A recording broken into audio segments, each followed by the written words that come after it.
Yeah, what is cracking, baby? Welcome, brothers and sisters, to the Meaning Stream. It is a beautiful day to be alive. Here at the peak of recorded human civilization. Yes, it is. Yes, it is. Yes, it is. That's facts. That was true yesterday. It is even more true today.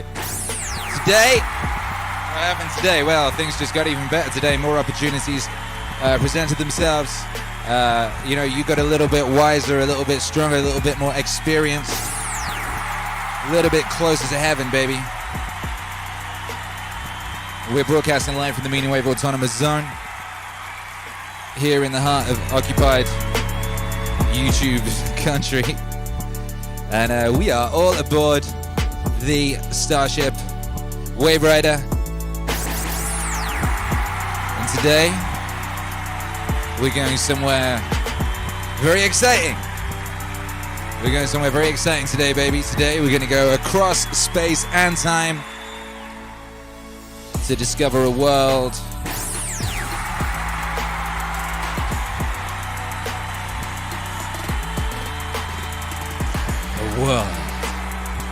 an epic world.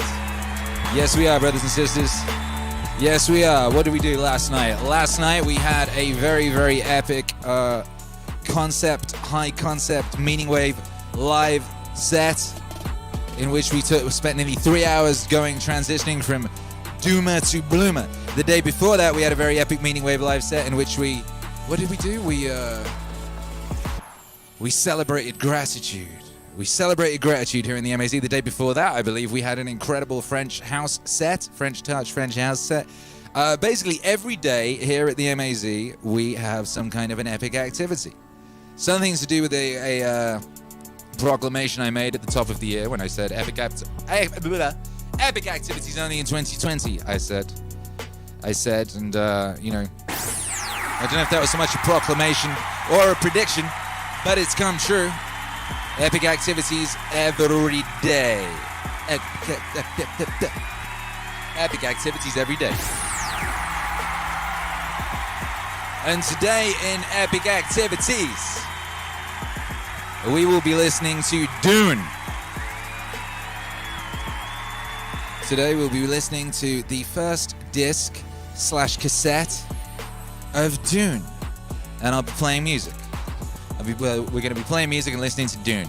That's what we're doing. Very exciting, very righteous, and, very useful. A useful thing to do. Someone said book club? Where's the second book club? Well, it might be a book club. It depends how it goes. It might just be a one-off. It's, maybe it won't work. Maybe it'll be dreadful. Maybe it'll be an absolute disaster. Maybe it'll be wonderful and magnificent. I don't know. We haven't tried it yet. We haven't tried it yet, but it's important to try things, try new things, and, experiment with this format, with this psychotechnology. I mean, I know for a fact that over the years I've very much enjoyed listening to audiobooks and music simultaneously. And I know that I have in the past DJ'd sets where I've combined the readings with music to great effect. So today we're going to try a chapter of one of the most celebrated works of fiction in the Western canon. Yeah, how about that? But before we get into that, I would like you to smash that like, and I would like to tell me where your ape suit is today, and what does Dune mean to you? What does Dune mean to you? I say Dune because I believe that's how the author pronounced it. I don't know. I know I'm in American, they say Dune here. Back in the day, the way I pronounced Dune would be with a Y. Dune. Dune. Although it seems like an unnecessary syllable. Is that a syllable? Dune. I feel that turns it into a two-syllable word. Adding the Y. Dune. Dune. You know what I mean? It's almost like a question. Dune? Dune? So I'm saying Dune today, and it sounds good. Dune. What does Dune mean to you, baby?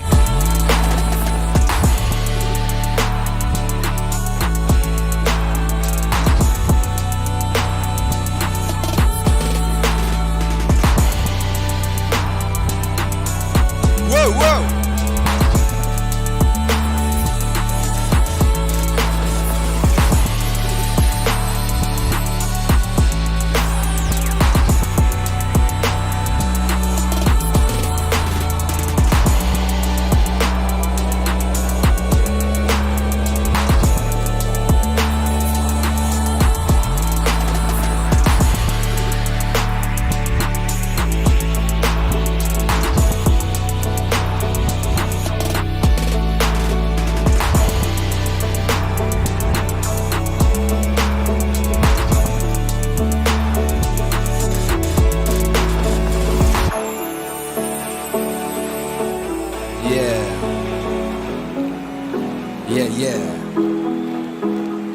Gang.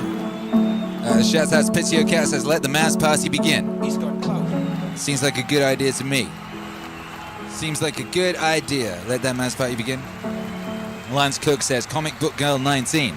Exactly. You know, Comic Book Girl 19, obviously we did, I don't know if you know this, but Comic Book Girl 19 and I did an EP called Dunewave a couple of years ago.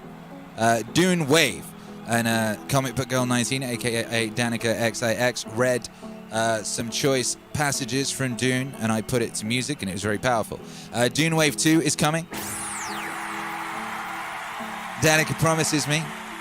She's got an assistant now, and she's on it. She's been in quite... If you're on her Patreon, she was asking what bits of it you think she should read for Dunewave 2. So she seems to be on it. And before I went live tonight, I was like, let me check in on Danica, and she's actually on Twitch doing her Children of Dune club, which is they read the book together and talk about it. So this is different to that, in case anyone's confused. This is different to that. What we're doing here is playing the audiobook with music. So that's different, you know. And maybe what you might want to do, which could be useful, is Dune Club from the original book Dune, which we're going to listen to tonight, Dune. Comic Book Girl 19 essentially annotated with that series, so you can go back and watch those videos. You know, if we'll do that, we'll play this tonight, the first bit, and then you can go check the video annotations from Danica afterwards. And maybe I'll get her on here to talk about more of that stuff. I mean, I definitely will. We definitely will. But you know, this is experimental. We don't know if this is going to work. We don't know if this is useful. We don't know if this is a stupid idea or a wonderful idea. We do not know yet. But we will find out. You know, we will find out. Let me see what the chat is saying about what Dune means to them. Matt Carter says Dune. Gabber820 says Comic Book Girl Dune Club, Children of Dune Club. Luke says, Almighty Shai Hulud, keeper of balance, bless the maker and his water, bless the coming and going of him, may his passage cleanse the world. Well, there you go. Matt Lally, Fort Lauderdale, FL, Fla Fla. Matt Carter, Meaningwave DNA, I have. Pete Ursel, interesting for sure. Zachary Brooks, Sexy Pages left for me, one of my favorite books. Love you guys. That's nice. Dorian Richards says, Fear is the mind killer, which is a very good point and well made. Caroline H says, Sup yo, what's cracking, baby? Kayla Sharasklatnakov says 78 watching, 54 likes, 24 people still regulating the vibes. We're up to 94 now with 62 likes. That means there's a good bunch of you could smash that like, baby. Smash that like for the gods, for the ancestors, for Frank Herbert. Wes the Second says, I'm betting on Wonderful and Magnificent. I mean, that's usually what happens, but you never know. You never know. Dorian Ricker says, Dune, Arrakis, Desert Planet. Yeah, that's right. You got Matt Lally in the house. What's cracking, baby? Says Maps of Meaning is a fantastic book. Yes, it is. I don't. You know what? I haven't actually read it. I couldn't say. I mean, how would I know? I haven't read it. I should read it, right? It's ridiculous that I have not read it. Tahani AF says I already want more book club. All right. Well, let's see. We'll get it cracking in a second. Cindy Bailey in California, Dune means novelty to me. I've never read it before and I'm eager to find out what it means. Well, that's what's exciting. I figured there'd be a lot of people who've not read it, and there's a movie coming out, you know, and it's good to read before movies, because then the movie will color your mind. And it's good. It's a really wonderful thing to first envisage something with your mind, you know? Picture it with your mind. You know, I'm so glad that I read, for example, I'm so glad I read Game of Thrones before watching what they did with certain parts of it. For example, when Bran meets that fellow up the tree. You know, in the book, that was one of the most like haunting, bewitching, beautiful, and simultaneously horrifying things. And I saw it all. I pictured it all with my mind. You know, the description was so wonderful and so rich and so vivid. And then in the TV show, it's just like an old guy sat in a tree. It's like, what the fuck? It's an old guy in a tree. All this, and it's an old guy sat up a tree. And then the next season, it was a completely different old guy, and they'd cut all his hair off, and he wasn't up a tree anymore. It was like they'd like given up even on the idea of him having anything to do with the tree. My goodness. So I was very glad I read that, you know, and you know, people don't always necessarily have time to read things, but they do have time for meaning streams. And also people, you know, you have time to listen to something with some music, because people like to combine those things. So I thought, hey, if I combine a book with some music, maybe that's useful. Because, you know, over here it's Operation Useful. You know, Operation Useful. That's what we do. Gaber820 says, Dune means I shall not fear. Fear is the mind killer. Magic words create new prayer. Splash. Ego Cogniz says, Meaningwave exists. Sorry. Meaningwave exists! Very good point. Very well made. Infinite, yes. Gulf Coast, Falafel, riding waves. Letting the spice flow. Yeah, you got it, baby. You gotta let that spice flow. Whoa, whoa. What up, Luke says, I grew up on the Lynch movie. Hey. It taught me about expanding consciousness. It taught me of the Messiah within us. That Lynch movie is very, very creepy. David Lynch just disowned it, but a lot of people love it, you know? Cindy Bailey, Splash, Rizblish, Zahani AF, Maysville, Kentucky. What's cracking, Kentucky? Dune means fear is the mind killer. That's right. That's right. Pete Herschel says, interesting. Gaber820 says, Comic Book Girl 19 and Dune Wave is how I found Akira. Well, boom! We're going full circle, baby. That's a beautiful thing. That's a beautiful thing. Dorian Richards says, Paul is not a good guy. No one in Dune is a good guy. Brian Hunsaker said, you should have streamed Dune out in the deserts of Texas. Yes, you're right. I should. That'd be sick. Maybe I will. Hey, you know, maybe it will, maybe this will be amazing and it will become a thing and we'll go out in the desert and do it. I don't know. We'll see. FullKiller3644 said it was great when you mixed music with the Enchiridion that one time. That was very cool, right? That was very joyful. Now, you know, it's different. A guy reading Stoic wisdoms over music, that's probably less hard to fuck up. Zachary Brooks says, we need the Lynch cut. I've heard there's one on YouTube. What's his name? Andre from Midnight's Edge, who's a big fan, says that the ultimate cut someone has put together, it's on YouTube, and it's the closest thing to the book and David Lynch's original vision, and it's excellent. Apparently, I'm looking forward to watching that at some point when I make some time to watch something. I don't know when that will be. You know, 2 streams a day and making epic records. Oh my goodness. I don't know if you saw the stories today. We had some very epic music being made in Don Studios today, by Jove. By Jove, we did. By Jove, we did. Operation Saxophone. Pyong, pyong. Getting after it.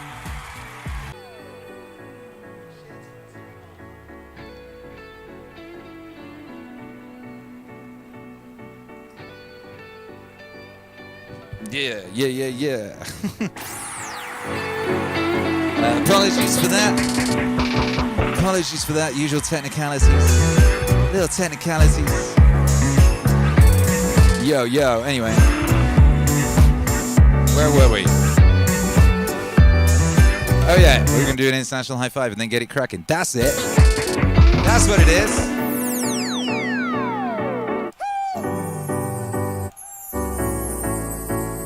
Way to that, the individual must be, yeah.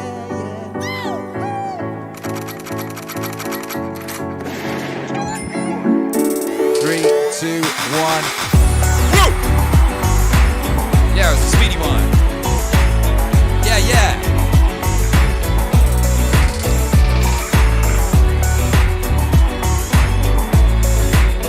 All right, baby.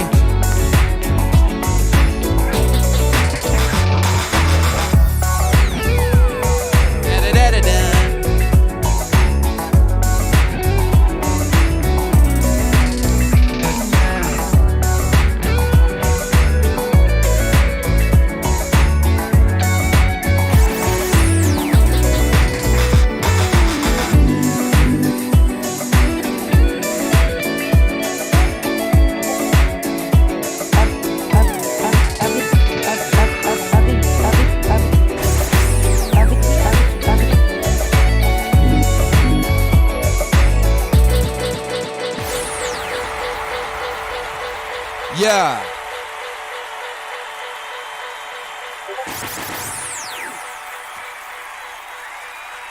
Thank you, Joe Parrish, for the little Discord noise that reminded me to turn off the bloody Discord, because that's in the channel that the voice is going to be in.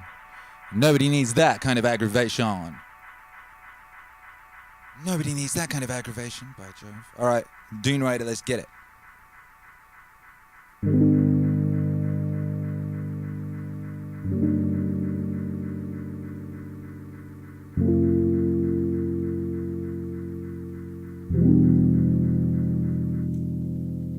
A beginning is the time for taking the most delicate care that the balances are correct. This every sister of the Bene Gesserit knows. To begin your study of the life of Muad'Dib, then take care that you first place him in his time. Born in the 57th year of the Parashah Emperor, Shaddam IV. And take the most special care that you locate Muad'Dib in his place, the planet Arrakis. Do not be deceived by the fact that he was born on Caladan and lived his first 15 years there. Arrakis, the planet known as Dune, is forever his place. From the Manual of Muad'Dib by the Princess Irulan.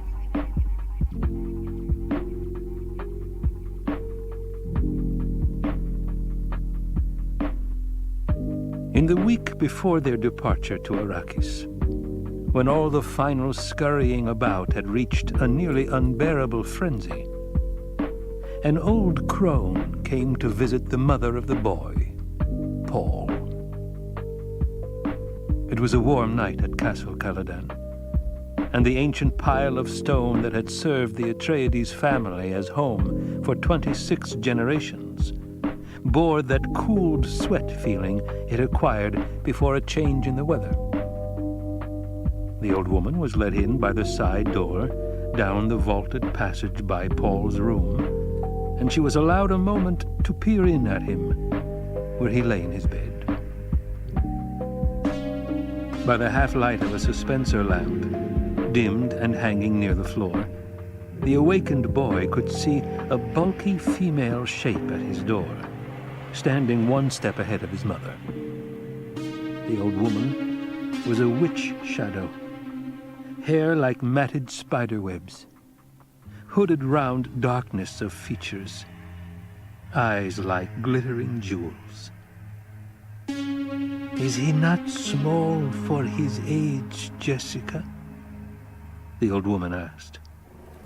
Her voice wheezed and twanged like an untuned baliset. Paul's mother answered in her soft contralto. "The Atreides are known to start late getting their growth, Your Reverence." "So I've heard."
wheezed the old woman.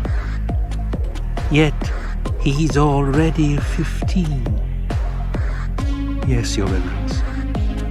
He's awake and listening to us, said the old woman. Sly little rascal, she chuckled. But royalty has need of slyness, and if he's really the Kwisatz Haderach, well... Within the shadows of his bed, Paul held his eyes open to mere slits. 2 bird-bright ovals, the eyes of the old woman, seemed to expand and glow as they stared into his. Sleep well, you sly little rascal, said the old woman. Tomorrow, you'll need all your faculties to meet my Gom Jabbar. And she was gone, pushing his mother out, closing the door with a solid thump. Paul lay awake, wondering, what's a Gom Jabbar? In all the upset during this time of change, the old woman was the strangest thing he had seen. Your Reverence.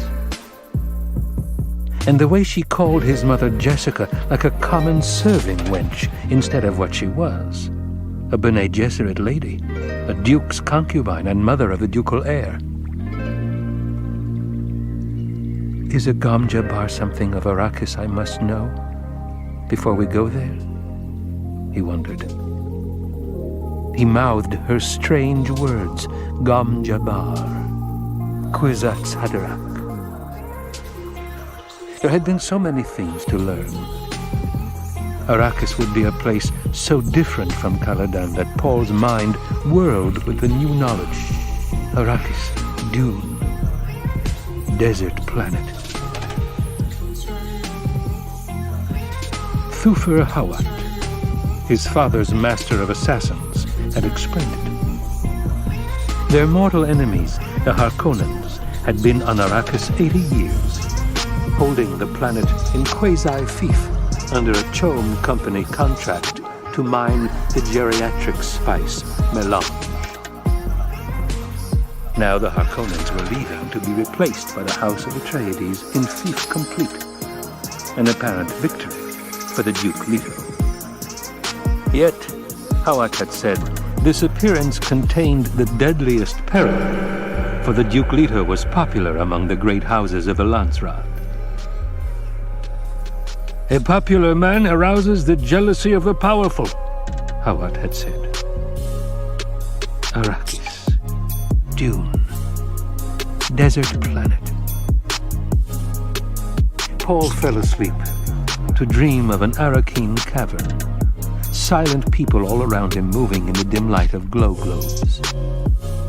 It was solemn there and like a cathedral as he listened to a faint sound, the drip, drip, drip of water. Even while he remained in the dream, Paul knew he would remember it upon awakening. He always remembered the dreams that were predictions. The dream faded. Paul awoke to feel himself in the warmth of his bed, thinking. This world of Castle Caladan, without play or companions his own age, perhaps did not deserve sadness and farewell. Dr. Yui, his teacher, had hinted that the Falfreluce's class system was not rigidly guarded on Arrakis. The planet sheltered people who lived at the desert edge without Qaid or Bashar to command them. Will of the Sand people, called Fremen, marked down on no census of the imperial records. Arrakis, Dune, desert planet. Paul sensed his own tensions, decided to practice one of the mind-body lessons his mother had taught him. 3 quick breaths triggered the responses. He fell into the floating awareness, focusing the consciousness, aortal dilation, avoiding the unfocused mechanism of consciousness. To be conscious by choice, blood-enriched and swift flooding the overload regions. One does not obtain food, safety, freedom by instinct alone. Animal consciousness does not extend beyond the given moment, nor into the idea that its victims may become extinct. The animal destroys and does not produce. Animal pleasures remain close to sensation levels and avoid the perceptual. The human requires a background grid through which to see his universe. Focused consciousness by choice. This forms your grid. Bodily integrity follows nerve blood flow according to the deepest awareness of cell needs. All things, cells, beings, are impermanent. Strive for flow permanence within. Over and over and over, within Paul's floating awareness, the lesson rolled. When dawn touched Paul's windowsill with yellow light, he sensed it through closed eyelids, opened them, hearing then the renewed bustle and hurry in the castle, seeing the familiar patterned beams of his bedroom ceiling. The hall door opened, and his mother peered in, hair like shaded bronze held with black ribbon at the crown, her oval face emotionless, and green eyes staring solemnly. "You're awake," she said. "Did you sleep well?" "Yes." He studied the tallness of her, saw the hint of tension in her shoulders as she chose clothing for him from the closet racks. Another might have missed the tension, but she had trained him in the Bene Gesserit way, in the minutiae of observation. She turned, holding a semi-formal jacket for him. It carried the red Atreides hawk crest above the breast pocket. "Hurry and dress," she said. "Reverend Mother is waiting." "I dreamed of her once," Paul said. "Who is she?" "She was my teacher at the Bene Gesserit school. Now she's the Emperor's truth-sayer. And Paul," she hesitated, "you must tell her about your dreams." "I will." "Is she the reason we got Arrakis?" "We did not get Arrakis." Jessica flicked dust from a pair of trousers, hung them with the jacket on the dressing stand beside his bed. "Don't keep Reverend Mother waiting." Paul sat up, hugged his knees. "What's a Gom Jabbar?" Again, the training she had given him exposed her almost invisible hesitation, a nervous betrayal he felt as fear. Jessica crossed to the window, flung wide the draperies, stared across the river orchards toward Mount Siubi. "You'll learn about the Gom Jabbar soon enough," she said. He heard the fear in her voice and wondered at it. Jessica spoke without turning. "Reverend Mother is waiting in my morning room. Please hurry." The Reverend Mother Gaius Helen Mohiam sat in a tapestried chair watching mother and son approach. Windows on each side of her overlooked the curving southern bend of the river and the green farmlands of the Atreides family holding. But the Reverend Mother ignored the view. She was feeling her age this morning, more than a little petulant. She blamed it on space travel and association with that abominable spacing guild and its secretive ways. But here was a mission that required personal attention from a Bene Gesserit with the sight. Even the Padishah Emperor's truthsayer couldn't evade that responsibility when the duty call came. "Damn that Jessica," the Reverend Mother thought. "If only she'd born us a girl as she was ordered to do." Jessica stopped 3 paces from the chair, dropped a small curtsy, a gentle flick of left hand along the line of her skirt. Paul gave the short bow his dancing master had taught, the one used when in doubt of another's station. The nuances of Paul's greeting were not lost on the Reverend Mother. She said, "He's a cautious one, Jessica." Jessica's hand went to Paul's shoulder, tightened there. For a heartbeat, fear pulsed through her palm. Then she had herself under control. "Thus he has been taught, Your Reverence." What does she fear? Paul wondered. The old woman studied Paul in one gestalten flicker. Face oval like Jessica's, but strong bones. Hair the Duke's black, but with brow line of the maternal grandfather who cannot be named. And that thin, disdainful nose, shape of directly staring green eyes. Like the old Duke, the paternal grandfather who is dead. Now there was a man who appreciated the power of bravura, Even in death, the Reverend Mother thought. "Teaching is one thing," she said. "The basic ingredient is another. We shall see." The old eyes darted a hard glance at Jessica. "Leave us. I enjoin you to practice the meditation of peace." Jessica took her hand from Paul's shoulder. "Your Reverence, Jessica, you know it must be done." Paul looked up at his mother, puzzled. Jessica straightened. "Yes, of course." Paul looked back at the Reverend Mother. Politeness and his mother's obvious awe of this old woman argued caution, yet he felt an angry apprehension at the fear he sensed radiating from his mother.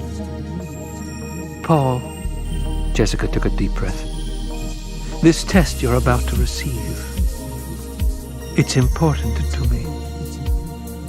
"Test?" He looked up at her. "Remember that you're a Duke's son," Jessica said. She whirled and strode from the room in a dry swishing of skirt. The door closed solidly behind her. Paul faced the old woman, holding anger in check. "Does one dismiss the Lady Jessica as though she were a serving wench?" A smile flicked the corners of the wrinkled old mouth. "The Lady Jessica was my serving wench, lad, for 14 years at school." She nodded. "And a good one, too." "Now you come here!" The command whipped out at him. Paul found himself obeying before he could think about it. "Using the voice on me," he thought. He stopped at her gesture, standing beside her knees. "See this?" she asked. From the folds of her gown, she lifted a green metal cube about 15 centimeters on a side. She turned it, and Paul saw that one side was open, black and oddly frightening. No light penetrated that open blackness. "Put your right hand in the box," she said. Fear shot through Paul. He started to back away, but the old woman said, "Is this how you obey your mother?" He looked up into bird-bright eyes. Slowly, feeling the compulsions and unable to inhibit them, Paul put his hand into the box. He felt first a sense of cold as the blackness closed around his hand. Then, slick metal against his fingers and a prickling as though his hand were asleep. A predatory look filled the old woman's features. She lifted her right hand away from the box and poised the hand close to the side of Paul's neck. He saw a glint of metal there and started to turn toward it. "Stop!" she snapped. Using the voice again, he swung his attention back to her face. "I hold at your neck the Gom Jabbar," she said. "The Gom Jabbar, the high-handed enemy. It's a needle with a drop of poison on its tip. Don't pull away, or you'll feel that poison. Paul tried to swallow in a dry throat. He couldn't take his attention from the seamed old face, the glistening eyes, the pale gums around silvery metal teeth that flashed as she spoke. A duke's son must know about poisons, she said. It's the way of our times, eh? Musky to be poisoned in your drink. Almas to be poisoned in your food. The quick ones and the slow ones, and the ones in between. Here's a new one for you, the Gom Jabbar. It kills only animals. Pride overcame Paul's fear. You dare suggest a duke's son is an animal? He demanded. Let us say I suggest you may be human, she said. Steady. I warn you not to try jerking away. I am old, but my hand can drive this needle into your neck before you escape me. Who are you? He whispered. How did you trick my mother into leaving me alone with you? Are you from the Harkonnens? The Harkonnens. Bless us, no. Now be silent.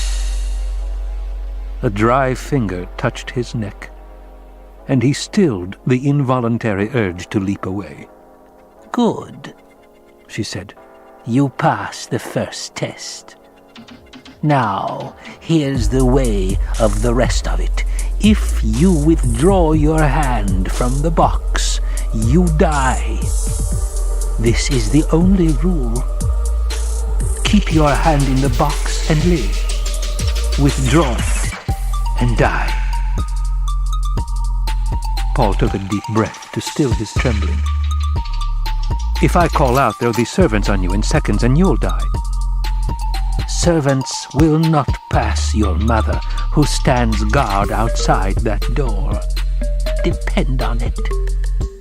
Your mother survived this test. Now it's your turn. Be honored. We seldom administer this to men children. Curiosity reduced Paul's fear to a manageable level. He heard truth in the old woman's voice, no denying it. If his mother stood guard out there, if this were truly a test, and whatever it was, he knew himself caught in it, trapped by that hand at his neck, the Gom Jabbar. He recalled the response from the litany against fear, as his mother had taught him out of the Bene Gesserit rite. I must not fear.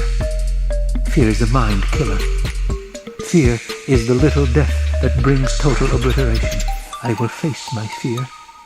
I will permit it to pass over me and through me. And when it has gone past, I will turn the inner eye to see its path. Where the fear has gone, there will be nothing. Only I will remain. He felt calmness return. Said, "Get on with it, old woman." Old woman, she snapped. You've courage, and that can't be denied. Well, we shall see, Sirrah. She bent close, lowered her voice almost to a whisper. You will feel pain in this hand within the box. Pain. But withdraw the hand, and I'll touch your neck with my Gom Jabbar. The death so swift it's like the fall of the headsman's axe. Withdraw your hand, and the Gom Jabbar takes you. Understand? What's in the box? Pain. He felt increased tingling in his hand, pressed his lips tightly together. How could this be a test, he wondered. The tingling became an itch. The old woman said, You've heard of animals chewing off a leg to escape a trap? There's an animal kind of trick. A human would remain in the trap, endure the pain, feigning death that he might kill the trapper and remove a threat to his kind. The itch became the faintest burning. "Why are you doing this?" he demanded. To determine if you're human. Be silent.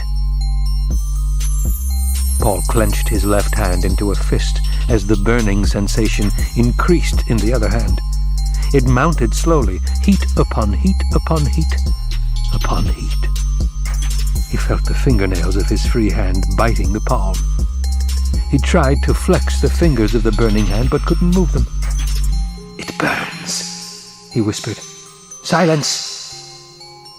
Pain throbbed up his arm. Sweat stood out on his forehead. Every fiber cried out to withdraw the hand from that burning pit, but the Gom Jabbar. Without turning his head, he tried to move his eyes to see that terrible needle poised beside his neck. He sensed that he was breathing in gasps, tried to slow his breaths, and couldn't. Pain. His world emptied of everything except that hand, immersed in agony, the ancient face inches away, staring at him. His lips were so dry, he had difficulty separating them. The burning. The burning. He thought he could feel skin curling black on that agonized hand, the flesh crisping and dropping away until only charred bones remained. It stopped. As though a switch had been turned off, the pain stopped. Paul felt his right arm trembling, felt sweat bathing his body. Enough, the old woman muttered. Kulwahad. No woman child ever withstood that much. I must have wanted you to fail. She leaned back, withdrawing the Gom Jabbar from the side of his neck. Take your hand from the box, young human, and look at it. He fought down an aching shiver, stared at the lightless void where his hand seemed to remain of its own volition. Memory of pain inhibited every movement. Reason told him he would withdraw a blackened stump from that box. Do it, she snapped. He jerked his hand from the box, stared at it astonished. Not a mark, no sign of agony on the flesh. He held up the hand, turned it, flexed the fingers. Pain by nerve induction, she said. Can't go around maiming potential humans. There are those who'd give a pretty for the secret of this box, though. She slipped it into the folds of her gown. But the pain, he said. Pain, she sniffed. A human can override any nerve in the body. Paul felt his left hand aching, uncurled the clenched fingers, looked at 4 bloody marks where fingernails had bitten his palm. He dropped the hand to his side, looked at the old woman. You did that to my mother once? Ever sift sand through a screen? She asked. The tangential slash of her question shocked his mind into a higher awareness. Sand through a screen. He nodded. We Bene Gesserit sift people to find the humans. He lifted his right hand, willing the memory of the pain. And that's all there is to it? Pain? I observed you in pain, lad. Pain's merely the axis of the test. Your mother's told you about our ways of observing. I see the signs of her teaching in you. Our test is crisis and observation. He heard the confirmation in her voice, said, It's truth. She stared at him. He senses truth. Could he be the one? Could he truly be the one? She extinguished the excitement, reminding herself, hope clouds observation. You know when people believe what they say, she said. I know it. The harmonics of ability confirmed by repeated tests were in his voice.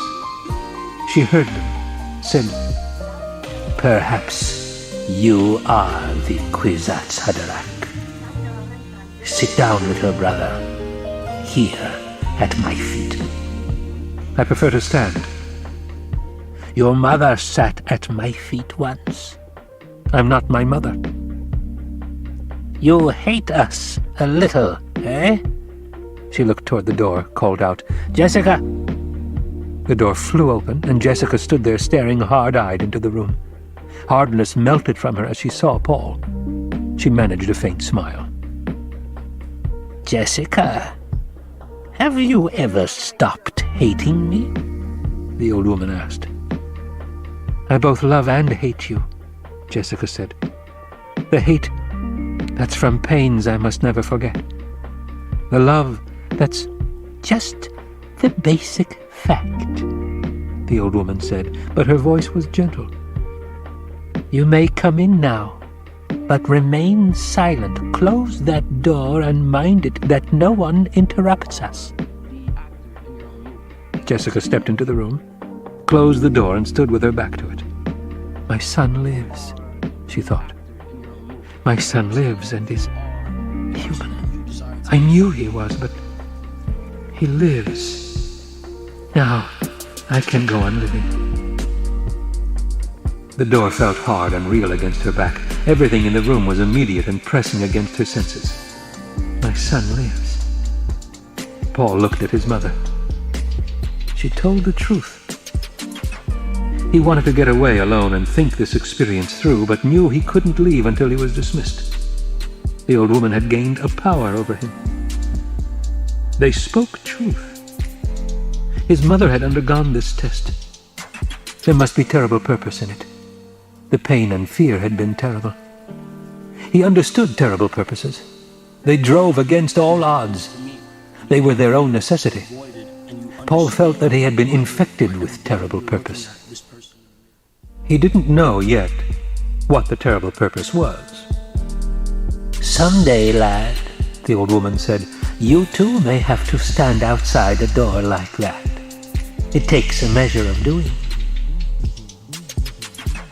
Paul looked down at the hand that had known pain, then up to the Reverend Mother. The sound of her voice had contained a difference then from any other voice in his experience. The words were outlined in brilliance. There was an edge to them. He felt that any question he might ask her would bring an answer that could lift him out of his flesh world into something greater. Why do you test for humans? He asked. To set you free. Free? Once men turned their thinking over to machines, in the hope that this would set them free, but that only permitted other men with machines to enslave them. Thou shalt not make a machine in the likeness of a man's mind, Paul quoted. Right out of the Butlerian Jihad and the Orange Catholic Bible, she said. But what the OC Bible should have said is, thou shalt not make a machine to counterfeit a human mind. Have you studied the Mentat in your service? I've studied with Llwftyr. The Great Revolt took away a crutch, she said. It forced human minds to develop. Schools were started to train human talents. Bene Gesserit schools? She nodded. We have two chief survivors of those ancient schools, the Bene Gesserit and the Spacing Guild. The Guild, so we think, emphasizes almost pure mathematics. Bene Gesserit performs another function. Politics, he said. What? The old woman said. She sent a hard glance at Jessica. I've not told him, Your Reverence, Jessica said. The Reverend Mother returned her attention to Paul. You did that on remarkably few clues, she said. Politics indeed. The original Bene Gesserit school was directed by those who saw the need of a thread of continuity in human affairs. They saw there could be no such continuity without separating human stock from animal stock for breeding purposes. The old woman's words abruptly lost their special sharpness for Paul. He felt an offense against what his mother called his instinct for rightness. It wasn't that Reverend Mother lied to him. She obviously believed what she said. It was something deeper, something tied to his terrible purpose. He said, "But my mother tells me many Bene Gesserit of the schools don't know their ancestry." "The genetic lines are always in our records," she said. "Your mother knows that either she's of Bene Gesserit descent, or her stock was acceptable in itself." Then why couldn't she know who her parents are? Some do, many don't. We might, for example, have wanted to breed her to a close relative to set up a dominant in some genetic trait. We have many reasons. Again, Paul felt the offense against rightness. He said, "You take a lot on yourselves." The Reverend Mother stared at him, wondering, did I hear criticism in his voice? "We carry a heavy burden," she said. Paul felt himself coming more and more out of the shock of the test.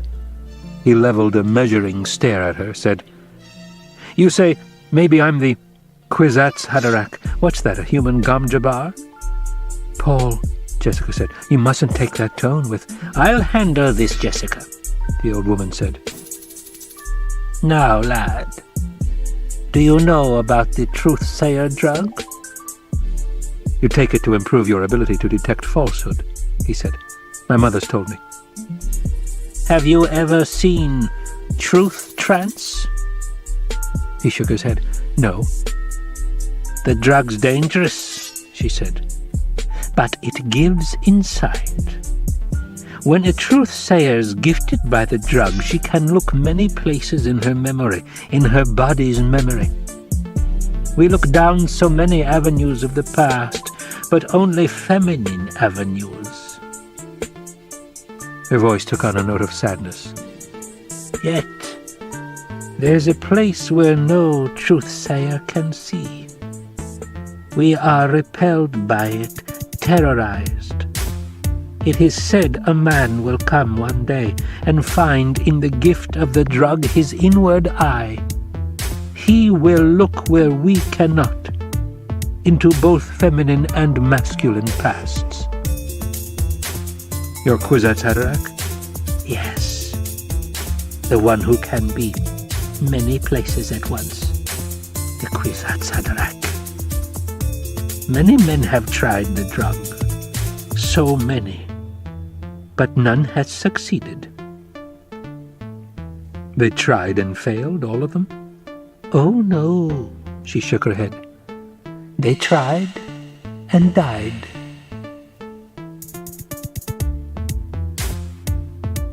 To attempt an understanding of Muad'Dib without understanding his mortal enemies, the Harkonnens, is to attempt seeing truth without knowing falsehood.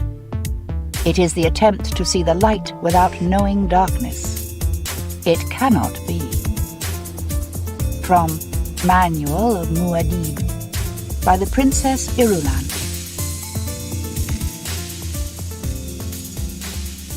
It was a relief globe of a world, partly in shadows, spinning under the impetus of a fat hand that glittered with rings. The globe sat on a free-form stand at one wall of a windowless room whose other walls presented a patchwork of multicolored scrolls, film books, tapes, and reels. Light glowed in the room from golden balls hanging in mobile suspensor fields. An ellipsoid desk with a top of jade-pink petrified lacquer wood stood at the center of the room. Veriform suspensor chairs ringed it, 2 of them occupied. In one sat a dark-haired youth of about 16 years, round of face and with sullen eyes. The other held a slender, short man with effeminate face. Both youth and man stared at the globe, and the man half hidden in shadows spinning it. A chuckle sounded beside the globe. A basso voice rumbled out of the chuckle. "There it is, Peter. The biggest man-trap in all history. And the Duke's headed into its jaws. Is it not a magnificent thing that I, the Baron Vladimir Harkonnen, do?" "Assuredly, Baron," said the man. His voice came out tenor with a sweet musical quality. The fat hand descended onto the globe, stopped the spinning. Now all eyes in the room could focus on the motionless surface and see that it was the kind of globe made for wealthy collectors or planetary governors of the Empire. It had the stamp of imperial handicraft about it.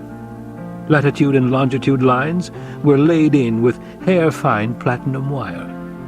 The polar caps were insets of finest cloud milk diamonds.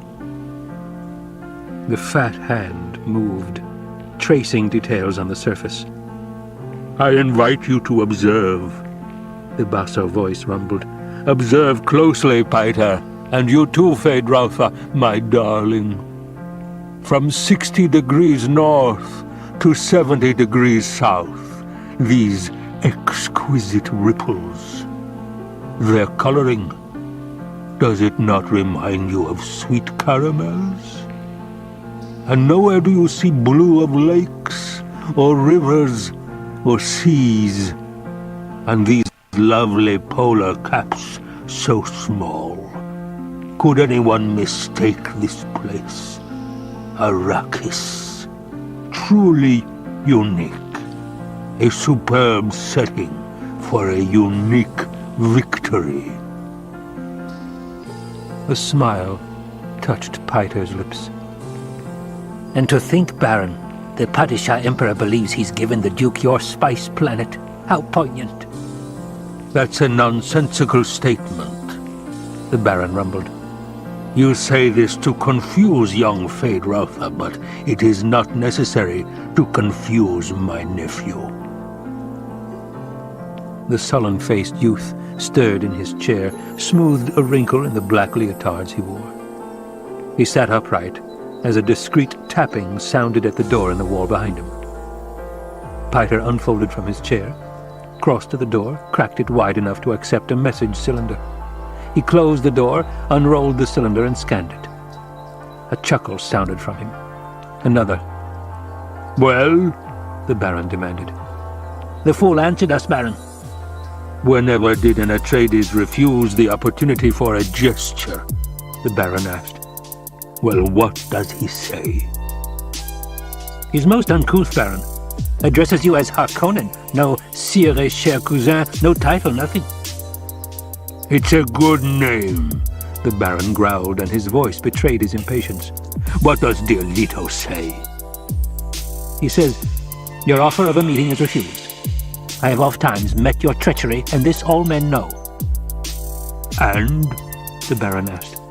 "He says the art of Canly still has admirers in the Empire. He signs it, Duke Leto of Arrakis."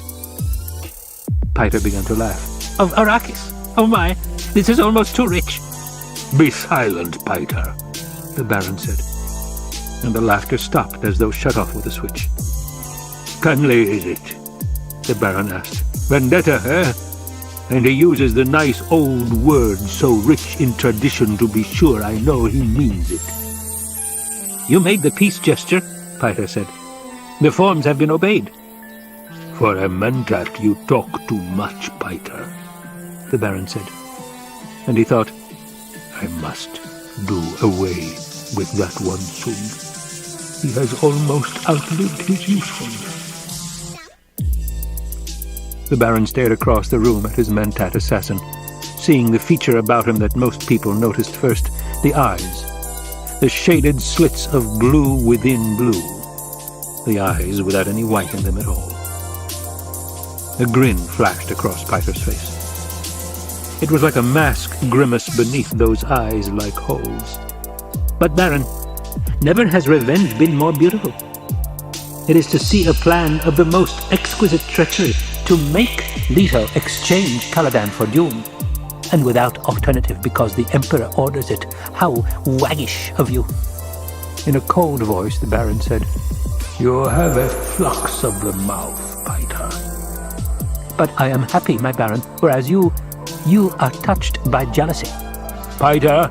Aha, Baron, is it not regrettable you were unable to devise this delicious scheme by yourself? Someday I will have you strangled, Piter. Of a certain, Baron. Enfin. But a kind act is never lost, eh? Have you been chewing verite or semuta, Piter? Truth without fear surprises the Baron, Piter said. His face drew down into a caricature of a frowning mask.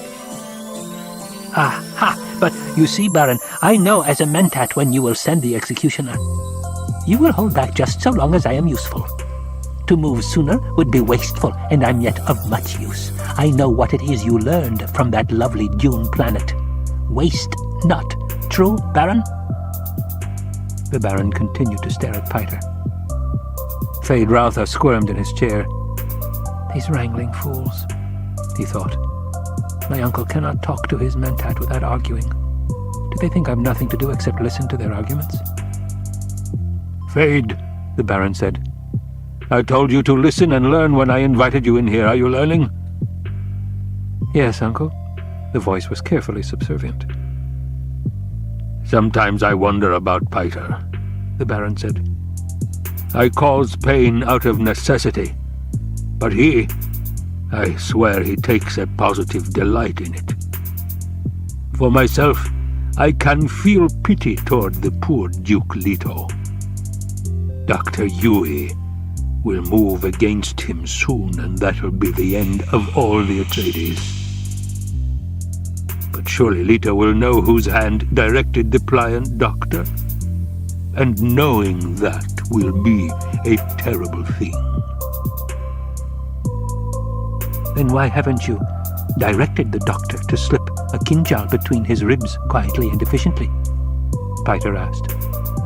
You talk of pity, but the Duke must know when I encompass his doom, the Baron said. And the other great houses must learn of it. The knowledge will give them pause.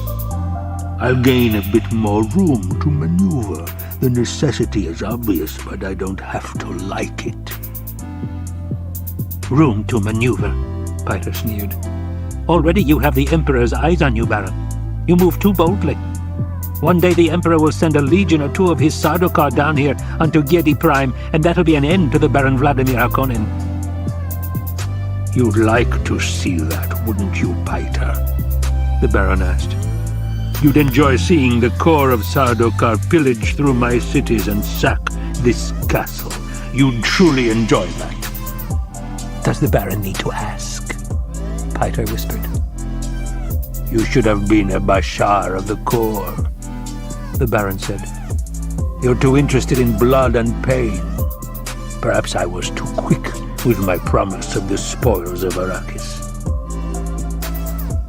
Piter took 5 curiously mincing steps into the room, stopped directly behind Llăfthyr. There was a tight air of tension in the room, and the youth looked up at Piter with a worried frown. Do not toy with Piter, Baron, Piter said. You promised me the Lady Jessica. You promised her to me. For what, Piter? The Baron asked. For pain? Piter stared at him, dragging out the silence. Llăfthyr moved his suspensor chair to one side, said, Uncle, do I have to stay? You said you'd... My darling Llăfthyr grows impatient, the Baron said. He moved within the shadows beside the globe. Patience fade. And he turned his attention back to the mentat. What of the dukeling? The child Paul, my dear Piter? The trap will bring him to you, Baron, Piter muttered. That's not my question, the Baron said. You'll recall that you predicted the Bene Gesserit witch would bear a daughter to the Duke. You were wrong, eh, mentat? I'm not often wrong, Baron, Pyther said. And for the first time there was fear in his voice. Give me that, I'm not often wrong. And you know yourself these Bene Gesserit bear mostly daughters. Even the Emperor's consort had produced only females. Uncle, said Feyd-Rautha, you said there'd be something important here for me to... Listen to my nephew, the Baron said. He aspires to rule my barony, yet he cannot rule himself. The Baron stirred beside the globe, a shadow among shadows. Well then, Feyd-Rautha Harkonnen, I summoned you here hoping to teach you a bit of wisdom. Have you observed our good Mentat? You should have learned something from this exchange. But, Uncle, a most efficient Mentat, Pyther, wouldn't you say, Feyd? Yes, but... Indeed, but he consumes too much spice. Eats it like candy. Look at his eyes. He might have come directly from the Arakeen labor pool. Efficient, Pyther, but he's still emotional and prone to passionate outbursts. Efficient, Pyther, but he still can err. Pyther spoke in a low, sullen tone. Did you call me in here to impair my efficiency with criticism, Baron? Impair your efficiency? You know me better, Pyther. I wish only for my nephew to understand the limitations of a Mentat. Are you already training my replacement? Pyther demanded. Replace you? Why, Pyther, where could I find another Mentat with your cunning and venom? The same place you found me, Baron. Perhaps I should at that, the Baron mused. You do seem a bit unstable lately, and the spice you eat. Are my pleasures too expensive, Baron? Do you object to them? My dear Pyther, your pleasures are what tie you to me. How could I object to that? I merely wish my nephew to observe this about you. Then I'm on display, Pyther said. Shall I dance? Shall I perform my various functions for the eminent Feyd-Rautha? Precisely, the Baron said. You are on display. Now be silent. He glanced at Feyd-Rautha, noting his nephew's lips, the full and pouting look of them, the Harkonnen genetic marker, now twisted slightly in amusement. This is a Mentat, Feyd. It has been trained and conditioned to perform certain duties. The fact that it's encased in a human body, however, must not be overlooked. A serious drawback, that. I sometimes think the ancients with their thinking machines had the right idea. They were toys compared to me, Pyther snarled. You yourself, Baron, could outperform those machines. Perhaps, the Baron said. Ah, well. He took a deep breath. Belched. Now, Pyther, outline for my nephew the salient features of our campaign against the House of Atreides. Function as a Mentat for us, if you please. Baron, I've warned you not to trust one so young with this information. My observations of... I'll be the judge of this, the Baron said. I give you an order, Mentat. Perform one of your various functions. So be it, Pyther said. He straightened, assuming an odd attitude of dignity, as though it were another mask, but this time clothing his entire body. In a few days' standard, the entire household of the Duke Leto will embark on a spacing guild liner for Arrakis. The guild will deposit them at the city of Arakeen rather than at our city of Carthage. The Duke's Mentat, Llwftyr, will have concluded rightly that Arakeen is easier to defend. Listen carefully, Feyd, the Baron said. Observe the plans within plans within plans. Feyd-Rautha nodded, thinking, this is more like it.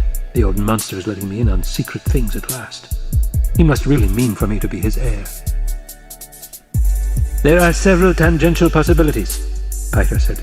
I indicate that House Atreides will go to Arrakis. We must not, however, ignore the possibility the Duke has contracted with the Guild to remove him to a place of safety outside the system. Others in like circumstances have become renegade houses, taking family atomics and shields and fleeing beyond the Imperium. The Duke's too proud a man for that, the Baron said. It is a possibility, Piter said. The ultimate effect for us would be the same, however. No, it would not, the Baron growled. I must have him dead and his line ended. That's the high probability, Piter said. There are certain preparations that indicate when a house is going renegade. The Duke appears to be doing none of these things. So, the Baron sighed, get on with it, Piter. At Arrakeen, Piter said, the Duke and his family will occupy the residency, lately the home of Count and Lady Fenring. The ambassador to the smugglers, the Baron chuckled. Ambassador to what? Feyd-Rautha asked. Your uncle makes a joke, Piter said. He calls Count Fenring ambassador to the smugglers, indicating the Emperor's interest in smuggling operations on Arrakis. Feyd-Rautha turned a puzzled stare on his uncle. Why? Don't be dense, Feyd, the Baron snapped.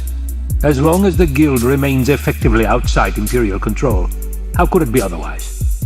How else could spies and assassins move about? Feyd-Rautha's mouth made a soundless, oh.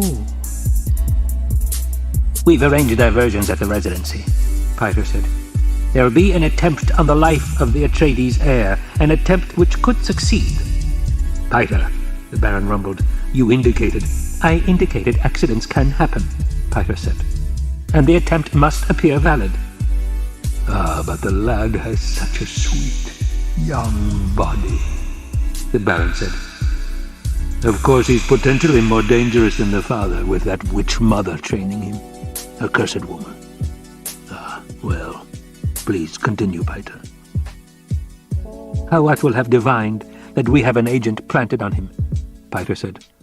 The obvious suspect is Dr. Yueh, who is indeed our agent, but Hawat has investigated and found that our doctor is a Suk school graduate with Imperial conditioning, supposedly safe enough to minister even to the Emperor. Great store is set on Imperial conditioning. It's assumed that ultimate conditioning cannot be removed without killing the subject. However, as someone once observed, given the right lever, you can move a planet. We found the lever that moved the doctor. How? Feyd-Rautha asked. He found this a fascinating subject. Everyone knew you couldn't subvert Imperial conditioning. Another time, the Baron said. Continue, Piter. In place of Yueh, Piter said, we'll drag a most interesting suspect across Hawat's path. The very audacity of this suspect will recommend her to Hawat's attention. Her? Feyd-Rautha asked. The Lady Jessica herself, the Baron said. Is it not sublime? Piter asked. Hawat's mind will be so filled with this prospect it'll impair his function as a mentat. He may even try to kill her. Piter frowned, then, but I don't think he'll be able to carry it off. You don't want him to, eh? The Baron asked. Don't distract me, Piter said. While Hawat's occupied with the Lady Jessica, we'll divert him further with uprisings in a few garrison towns and the like. These will be put down. The Duke must believe he's gaining a measure of security. Then, when the moment is ripe, we'll signal Yueh and move in with our major force. Go ahead, tell him all of it, the Baron said. We'll move in strengthened by 2 legions of Sardaukar disguised in Harkonnen livery. Sardaukar? Feyd-Rautha breathed. His mind focused on the dread Imperial troops, the killers without mercy, the soldier fanatics of the Padishah Emperor. You see how I trust you, Feyd, the Baron said. No hint of this must ever reach another great house. Else the Landsraad might unite against the Imperial House, and there'd be chaos. The main point, Piter said, is this. Since House Harkonnen is being used to do the Imperial dirty work, we've gained a true advantage. It's a dangerous advantage, to be sure, but if used cautiously, will bring House Harkonnen greater wealth than that of any other house in the Imperium. You have no idea how much wealth is involved, Feyd, the Baron said. Not in your wildest imaginings. To begin, we'll have an irrevocable directorship in the Chom Company. Feyd-Rautha nodded. Wealth was the thing. Chom was the key to wealth, each noble house dipping from the company's coffers whatever it could under the power of the directorships. Those Chom directorships, they were the real evidence of political power in the Imperium, passing with the shifts of voting strength within the Landsraad as it balanced itself against the Emperor and his supporters. The Duke Leto, Piper said, may attempt to flee to the new Fremen scum along the desert's edge. Or he may try to send his family into that imagined security, but that path is blocked by one of His Majesty's agents, the planetary ecologist. You may remember him. Kynes. Feyd remembers him, the Baron said. Get on with it. You do not drool very prettily, Baron, Piper said. Get on with it, I command you, the Baron roared. Piper shrugged. If matters go as planned, he said, House Harkonnen will have a sub-fief on Arrakis within a standard year. Your uncle will have dispensation of that fief. His own personal agent will rule on Arrakis. More profits, Feyd-Rautha said. Indeed, the Baron said, and he thought, it's only just. We're the ones who tamed Arrakis, except for the few mongrel Fremen hiding in the skirts of the desert, and some tame smugglers bound to the planet almost as tightly as the native labor pool. And the great houses will know that the Baron has destroyed the Atreides, Piper said. They will know. They will know, the Baron breathed. Loveliest of all, Piper said, is that the Duke will know too. He knows now.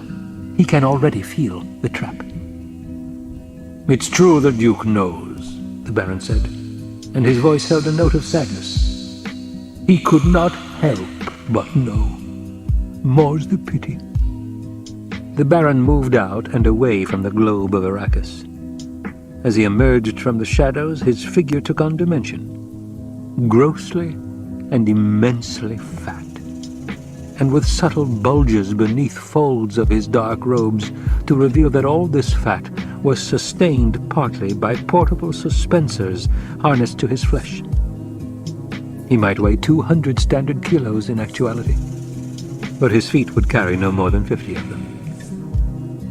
I am hungry, the Baron rumbled, and he rubbed his protruding lips with a beringed hand, stared down at Feyd-Rautha through fat and folded eyes.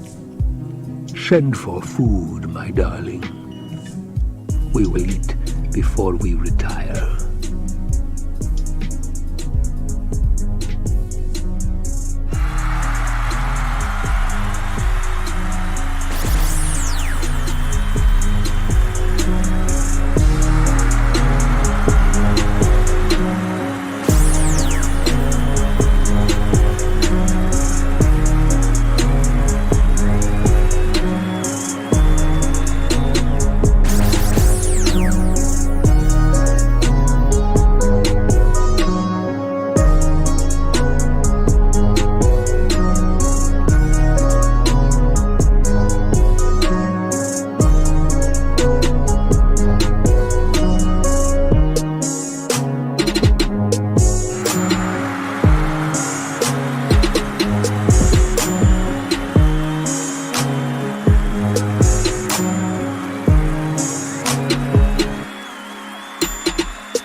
What's cracky, baby?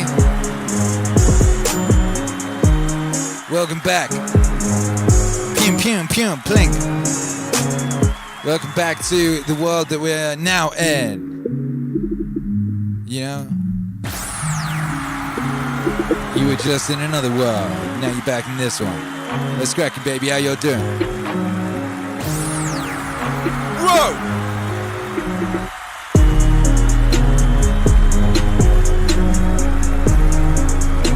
What's cracking, everybody? What's up, Miss Super Doctor? Says for the Dune, thank you. Luke says that litany though. Oh, we had that litany, that didn't we? Chris Allen says the spice must flow. That's right, 207K Stux 5. Says it is by will alone I set my mind in motion. It is by the juice of sappho that the thoughts acquire speed. Lips acquire stains. Stains become a warning. Yeah. Brandon Shell correctly points out that dunes equal sand waves. Yeah, that's right. Yeah, there you go. There you go. There you go, though. Hey.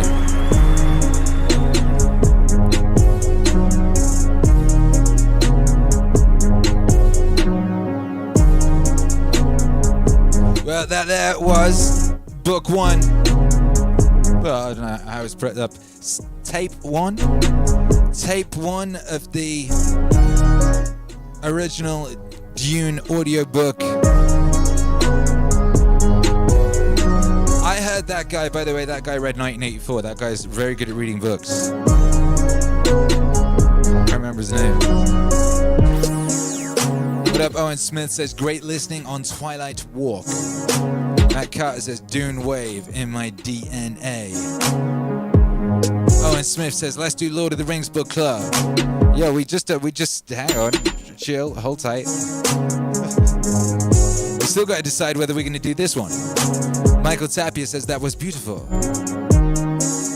Hey. Matt Carter says, Dune Rider is wavy. Yeah, baby. Starship Dune Rider.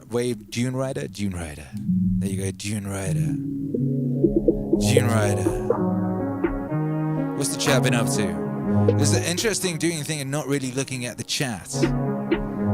Because I was just very engrossed. It's very engrossing thing. Because you're listening, because you don't know exactly what's happening next, and you've got to kind of intuit the right direction and vibe for musical accompaniment and stuff. It's a very interesting things to do. Very interesting things to do. What's up, Matt Carter says, digging the new meaning threads. Yeah, we got a lot of new garments in the shop. Head on over to the shop, check out the new stuff. We've got the new Quotes of Meaning collection. We got stuff that says things like, it's a beautiful day to be alive. And choose meaning. Very nice. We also have the Great Wave of Meaning collection. Very, very wave. Very lush. Hey.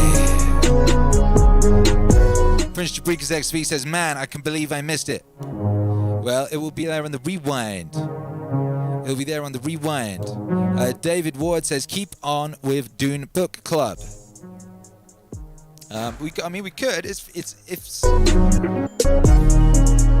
I must say I enjoy, doing it. I do enjoy doing it. But it's up to you guys. If you want more Dune Book Club, if you want, but book club in general, it's an idea I've been wanting to do for quite a while. And it,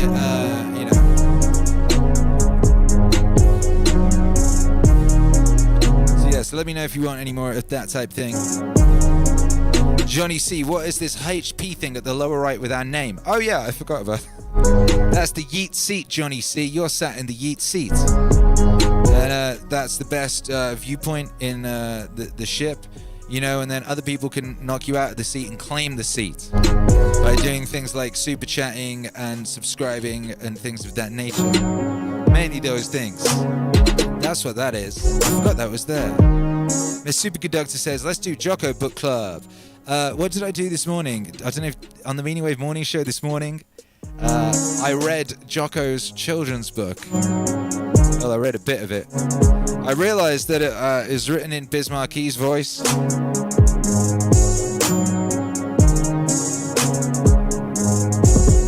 Like Jocko Willink's children's book writing style for his rhyming one for the real little children, it's as if Bismarcky wrote it.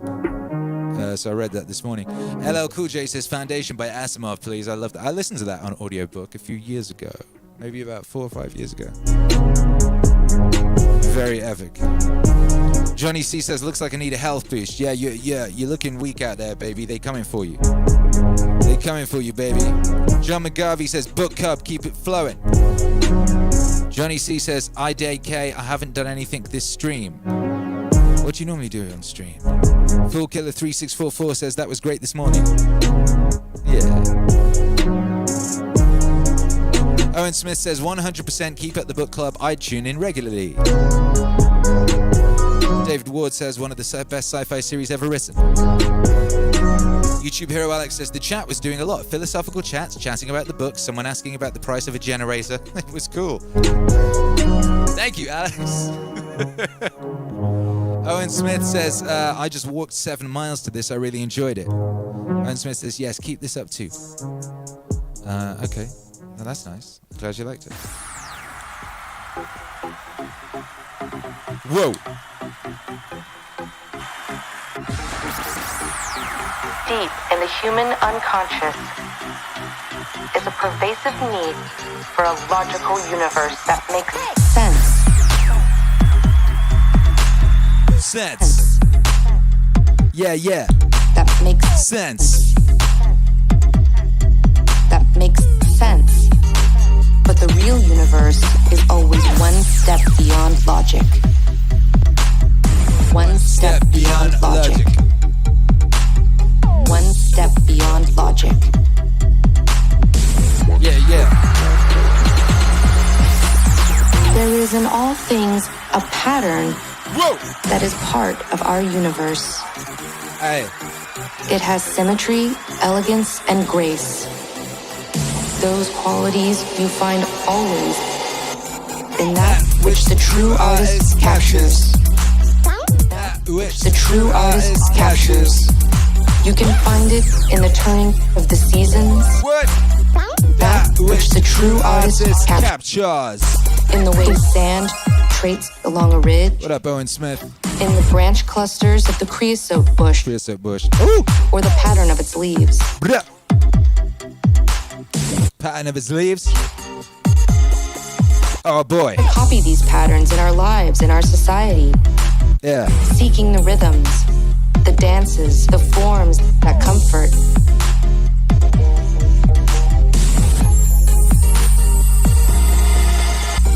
There is in all things a pattern. A pattern that is part of our universe.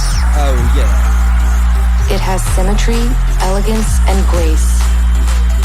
Those qualities you find always in that which the true artist captures. That which the true artist captures. You can find it in the turning of the seasons.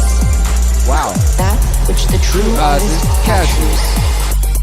Yet, it is impossible to see peril in the finding of ultimate perfection.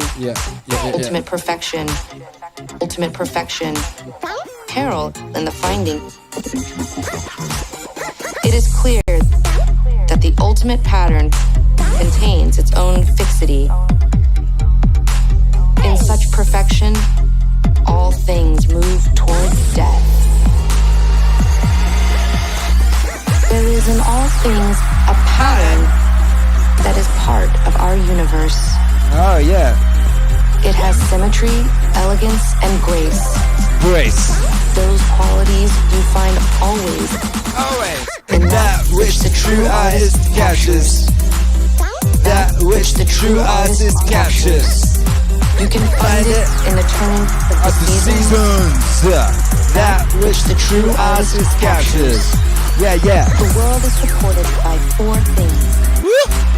The learning of the wise, the justice of the great, the prayers of the righteous, and the valor of the brave. But all of these things are as nothing without a ruler who knows the art of ruling. Make that the science of your tradition. All life is in the service of life. Yeah, that's right, baby. That was One Step Beyond Logic from Dune Wave.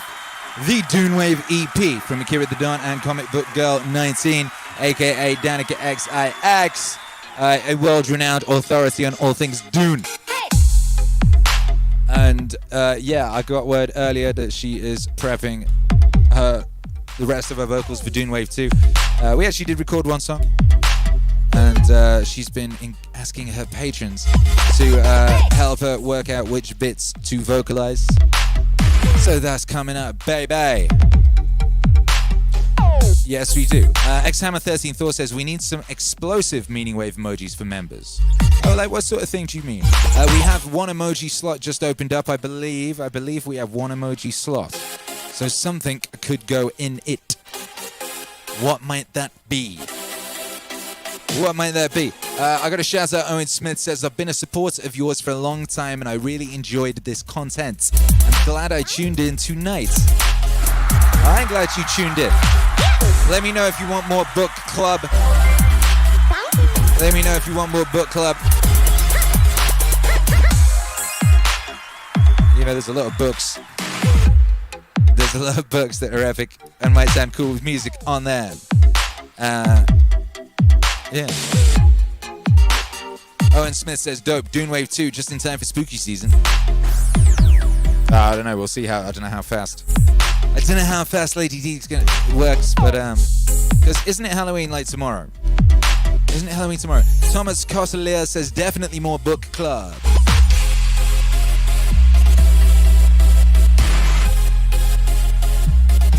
People talking about what emojis they want.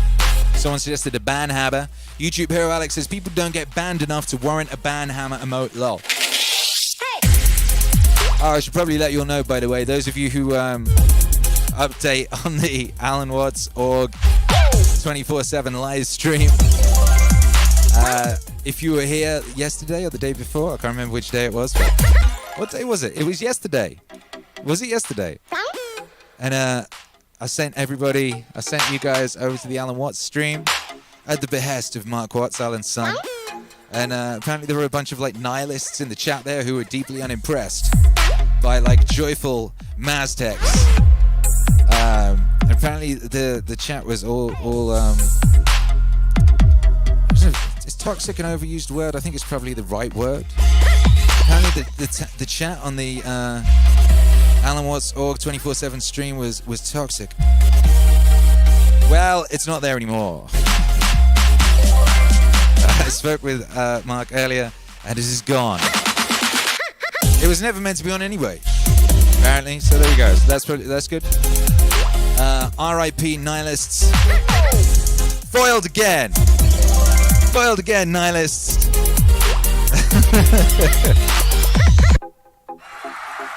But you know, it might come back. I don't know if it'll come back. I did. You know, I have explained what a wonderful thing a really good community is. You know, but you know, it's a reminder and a lesson for us to not take for granted what we have here at the MAZ. What we have here is this. Look at this beautiful civilized community. You know, we can do a book club. You know, we can play Dune audiobook, and I can play music, and the chat isn't full of like assholes being annoying. The chat is full of lovely people being lovely. Epic people being epic.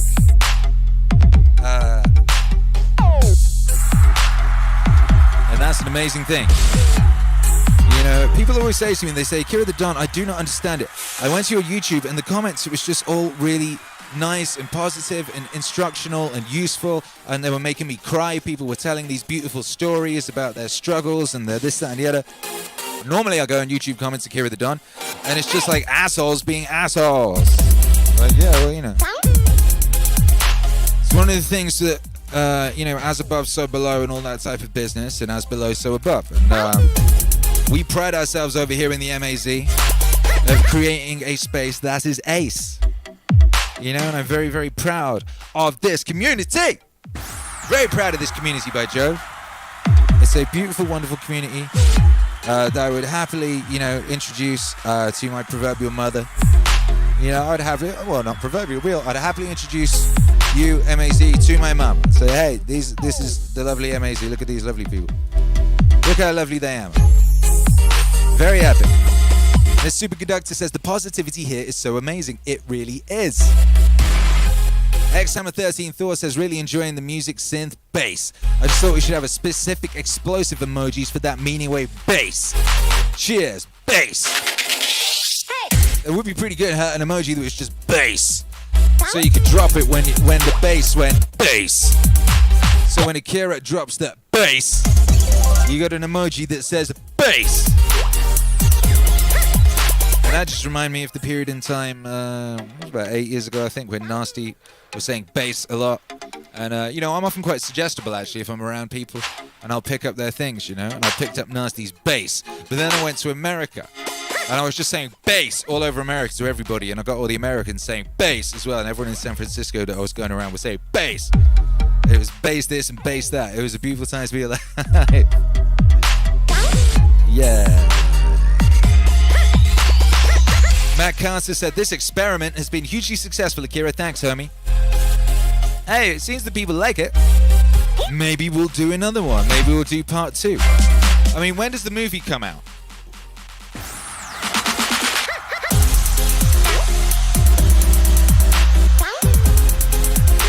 Yeah.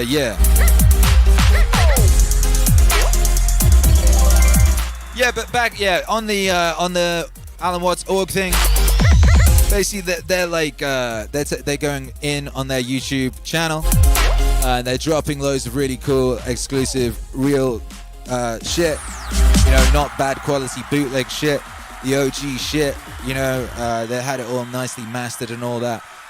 Mark Watts has been going through the archives, and they're going to be releasing, well, they've already started releasing really cool shit over there, but they're very low in the YouTube algorithm right now, due to other people with bootleg Alan Watts content swamping theirs. So if you could head over to alanwatts.org and give them a follow and leave them some comments on their videos and things of that nature, I'm sure they would appreciate that. For people who like the Alan Watts content, people who like that Alan Watts stuff, and for people who like that Alan Watts stuff, I'm 7 tracks deep into Wattswave 20K. It's going amazingly. The Get in the Zone, Refuse to Leave experiment seems to just be picking up speed quite ridiculously, so that's really cool. That's very exciting. I'm excited for you all to hear it. So there, we're going to get out of here. I need to get on with this record. So yeah, we're gonna get out of here. I'd like to thank everyone who supported tonight.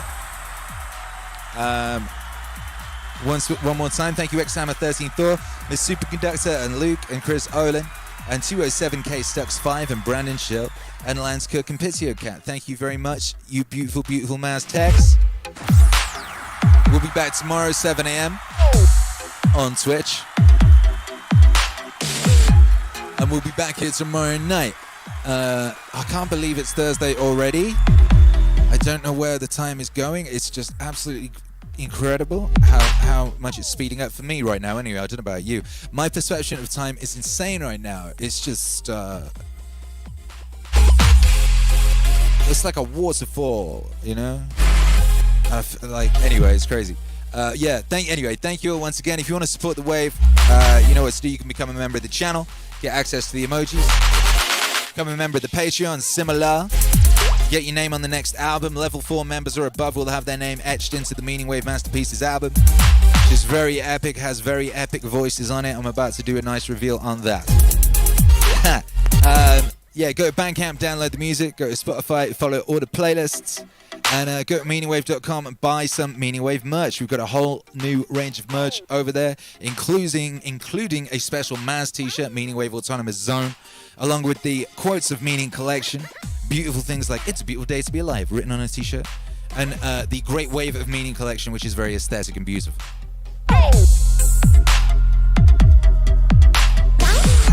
We'll be back tomorrow with epic activities of some kind. It will be number 193, I believe, or was that today? 193 tomorrow. 193, that's an auspicious number. What up, Zachary Brooks? Welcome to the channel. Upgraded membership, in fact. Not welcome, an upgrade. Oh yeah, and I forgot to say, for all you members, I dropped a new mix on for you guys today. If you go check out the member tab on your YouTube membership, you'll have a mix, a brand new mix for you. A dope and epic funk mix is there waiting for you. If you're on the Patreon, it's there as well. If you're on the Subscribe Star, it's there as well. So check that out. Thank you for being here. Meaningwave Radio 24/7 is waiting for you on the second channel if you require that sort of thing. Otherwise, go forth, be epic, be mighty, and thank you all for being here, you beautiful, beautiful, beautiful community of beautiful humans, you. 3, 2, 1. Bye, bye, baby!